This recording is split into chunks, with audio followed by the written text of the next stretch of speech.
Cześć, dzień dobry. Mówi Dorota Frajtak z Kreatywnie.com. Dziś mam dla Ciebie kolejne z serii paryskich pudełek, tym razem już ostatnie i zaczynam od oklejania dolnej części pudełka po to, żeby górę pomalować farbą firmy Flair w kolorze Elegant Rose. Nakładam pierwszą warstwę używając mojej techniki na krzyż i już po pomalowaniu pierwszej warstwy widać, że kolor jest przepiękny. Sympatyczny, różowy, a jednak taki zgaszony, pasujący do czekoladowego koloru, który będzie na dole pudełka. Po dwóch warstwach farby zdejmuję taśmę malarską, oklejam tym razem już pomalowaną górę i zajmuję się dolną częścią pudełka. Tym razem użyję koloru Chocolate Wish. Jest to kolor przypominający mleczną czekoladę z odrobiną toffee. Bardzo sympatyczny brąz, który użyję również na ramce. Jest to ramka tekturowa w takim bardzo ciekawym kształcie. Pozbywam się jej wnętrza i maluję ramkę cienką bardzo warstwą farby dwukrotnie, podobnie jak pudełko, i po wyschnięciu będę mogła wszystko polakierować. Lakieruję to pudełko w całości i ramkę cienką warstwą lakieru ultramatowego La Pajarity i czekam, aż wszystko porządnie wyschnie. Ten lakier zachowuje matowy charakter farby. I teraz pasta mineralna antracytowa to pasta o niesamowitej strukturze, mieniąca się, antracytowa, ale jednak z odrobinkami złota, doskonała do efektów strukturalnych i tu tworzę ten efekt za pomocą zwykłego kawałka starej koronki, materiału po prostu sztucznego, i za pomocą szpachelki nakładam pastę i po zdjęciu mam pewną strukturę. Natomiast dół pudełka ozdobię przez szablon, tym razem już nie strukturalnie, bo chciałabym ozdobić wszystkie boki pudełka i nie chcę, żeby schły zbyt długo, więc nakładam tą pastę pędzlem bez jakby większego naddawania ilości i czekam do wyschnięcia i pudełko po wstępnym ozdobieniu pastą mineralną prezentowało się tak.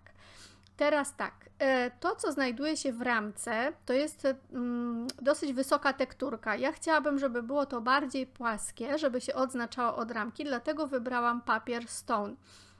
Do tego papieru Stone wycinam również motyw paryski z serwetki i będę oklejała mój owal za pomocą kleju do decoupage. Serwetkę rozwarstwiam i teraz nakładam niezbyt dużą ilość kleju do decoupage z firmy La Pajarita.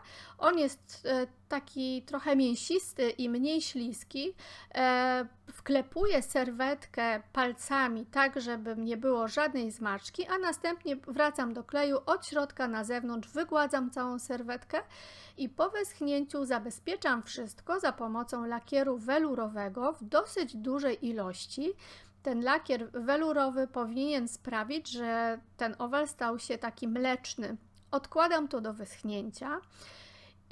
Wnętrze pudełka ozdabiam za pomocą rozmoczonej farby Flair, wracając do koloru Elegant Rose, i tworzę coś w rodzaju bejcy, czyli nie chodzi mi o to, żeby je po prostu zamalować, tylko rozwadniam, uwydatniając słoje.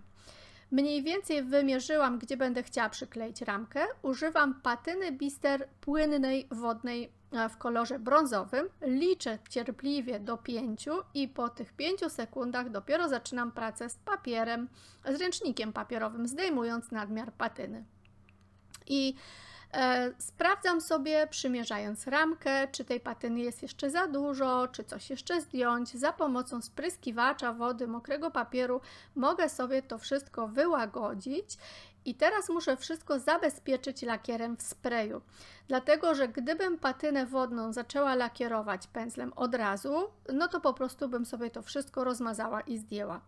Po zabezpieczeniu sprayem wracam do lakieru La Pajarita, to jest lakier matowy, zabezpieczyłam wszystko i mogę sklejać pudełko, czyli mam motyw, mam moją wieżę Eiffla, do tego mam ozdobioną wcześniej ramkę, Wszystko przyklejam za pomocą kleju Hobby i po przyklejeniu mogę jeszcze podkreślić brzegi ramki za pomocą patynującego wosku, czyli wprowadzam jeszcze rodzaj cieniowania przy pomocy ręcznika papierowego, rozetrę za chwilę tą ilość wosku, po polakierowaniu nie stanowi to żadnego problemu, także nadmiar wosku jest po prostu do usunięcia poprzez lekkie pocieranie, a ramka stanie się bardziej widoczna, bardziej podkreślona i pocieniowana.